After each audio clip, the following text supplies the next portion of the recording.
6S Plus versus S9 Plus speed test coming up right now. Let's go.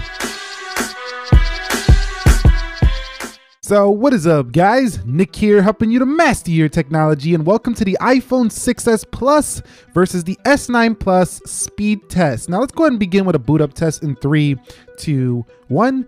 And this phone on the left has an Apple A9 CPU with 2 gigs of RAM versus the Snapdragon 845 with 6 gigs of RAM, so triple the RAM on the S9 Plus. And the reason I'm doing this is because you guys seem to like the SE versus the S9, so I figured let's do the pluses now and see how this older 6S Plus compares to the S9 Plus. And you can see the S9 Plus way ahead there on the boot up. Well, not way ahead, about 3 seconds, but still the boot up round goes to the Galaxy S9 Plus. Okay guys, so the Galaxy S9 Plus easily won the boot up test, but let's go ahead and see which one is faster with the fingerprint. Now, the iPhone 6S Plus does have 2nd gen Touch ID, but that fingerprint on the S9 is very fast. So let's go ahead and see which one is quicker. 3, 2, 1.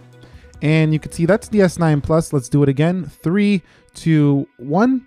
And that's the S9 Plus again. And one more time. 3, 2, 1. And you can see S9 Plus again. So it always wins on the boot up test and the speed test on the fingerprint usually for the Galaxy S9 Plus. All right guys, so here we are quickly confirming the software. 11.3.1 for the iPhone 6S Plus, Samsung 9.0 with 8.0 Oreo running the show here. So let's go ahead and close out the settings applications and begin with the app speed test now to see which one is quicker in the day-to-day performance. Single core right here. Let's go into Instagram. And you can see that is the Galaxy S9 Plus with the load first, flipping through some menus. That look like the 6S Plus and going through some. So they're about the same in Instagram. Apple Health versus Samsung Health. And you could see that is the iPhone 6S Plus calculator.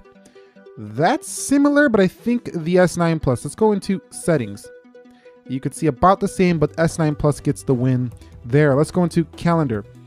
That's easily to the S9 Plus. Let's go into Twitter. And you can see Twitter is first for the S9 Plus by a huge margin. Let's go into WhatsApp. WhatsApp first again on the S9 Plus. Snapchat. Snapchat again load a little bit faster on the S9 Plus. Let's go into YouTube. And you can see YouTube is first on the right. Let's go into the library, activity, subscriptions, trending. You could see that it's about the same. Fast scrolling versus smooth scrolling again here for Apple versus Samsung. Let's go into Amazon. And you can see Amazon is first on the right there easily for the S9 Plus. Chrome. And you can see that's the S9 Plus again. And let's go into the nickackermanchannel.com, my website. You guys can go visit it if you like. I do have a blog over there. And let's hit go. And you can see that was the iPhone 6S Plus. Let's hit the hamburger menu. And let's just scroll through some of my best video section. And you could see that is the right for the S9 Plus. So that's pretty much a wash in browsing. It's going to be about the same when you're actually in the browser. What about Lightroom? And you can see Lightroom is first for the S9 Plus. Slightly behind it is the 6S Plus. What about Netflix? And Netflix shows a win here for the right on the S9 Plus, just very slightly. Let's go into Jetpack Joyride. And let's see which one can come through on the game here. And here goes the S9 Plus with the win.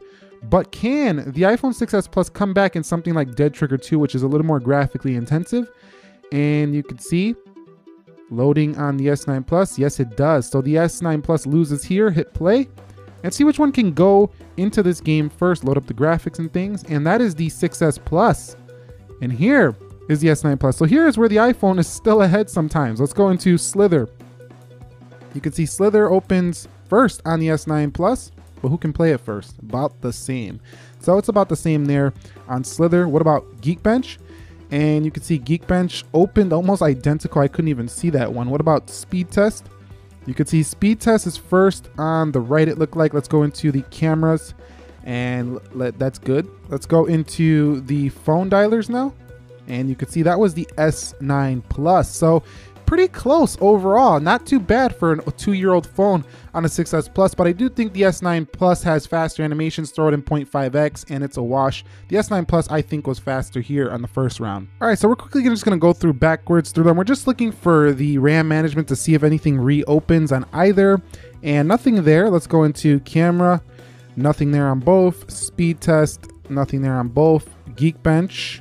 And let's go to Slither.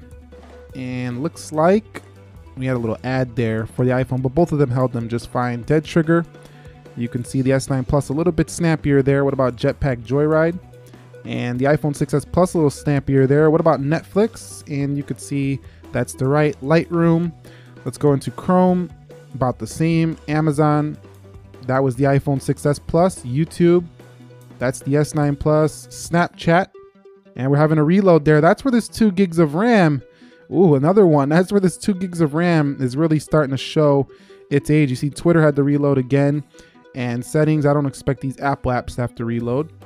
But yeah, you can definitely see where the newer phones, iPhones with more RAM, do shine a little bit over the older 6s Plus. There's the Instagram reload right there. So the RAM management round goes to the Galaxy S9 Plus. Okay, so you can see the Geekbench scores are in. The iPhone 6s Plus actually beats the Galaxy S9 Plus in the single core, but loses in the multi-core. So it's still a very good phone here for 2018 and the iPhone 6s Plus. So let's quickly run a speedtesttier.net to see which one has better Wi-Fi performance. Now they're both connected to the same Wi-Fi network, but you know, sometimes they improve the chips on the Wi-Fi inside of these phones and the technology. So let's just see if there's any differences here between the Galaxy S9 Plus and the iPhone 6s Plus. So we got about 119 on the download and about 12 here on the upload. We're going to get into the S9 Plus right now to see if this is any better over here, and let's see if it can pull in better speed. So we're not seeing better speed so far, maybe not. So doesn't look like it's going to beat this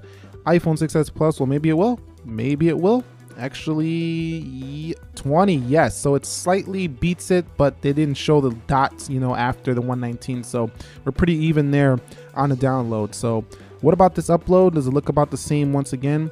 And slightly faster on the upload. So not a big difference when it comes to your everyday Wi-Fi performance between the 6s Plus and the Galaxy S9 Plus. So based on the results of this speed test, I've come to the conclusion that the iPhone 6s Plus, just like most other iPhones, is still running very well. You might need a battery replacement, as I do with this one, but it was running at peak performance here. And the Galaxy S9 Plus is a fantastic Android smartphone, and I do think that, you know, Samsung is getting really good at the speed of their phones, and I think they're going to last much longer than they used to. The S9 Plus is the winner here in terms of overall speed and everyday use, but the gaming is still on the iPhone. If you're deciding to upgrade from a 6s Plus, I wouldn't be too concerned about the speed upgrade. I would look more at the other intangibles like the display, or we're talking about wireless charging. IP68 water resistance. This also retains a headphone jack if you were a 6s user and you want to keep that headphone jack. Fast charging. There's a lot to be offered here. Expandable storage with the S9 Plus, dual aperture camera. It's an amazing device overall, and I would say a solid upgrade. But if you're going for just speed, not too much. It's only slightly faster than a 6s Plus, even though it has, you know, the more RAM. It does do better there, but in the single core stuff, you're not really going to notice too much on a day-to-day. That's just how fast phones have been for quite some time now. If you guys found this video helpful, enjoyable, entertaining, informing, do me a favor, click that like button for me, and if you're new here, consider subscribing for more. Nick here, helping you to master your technology. Be sure to be well and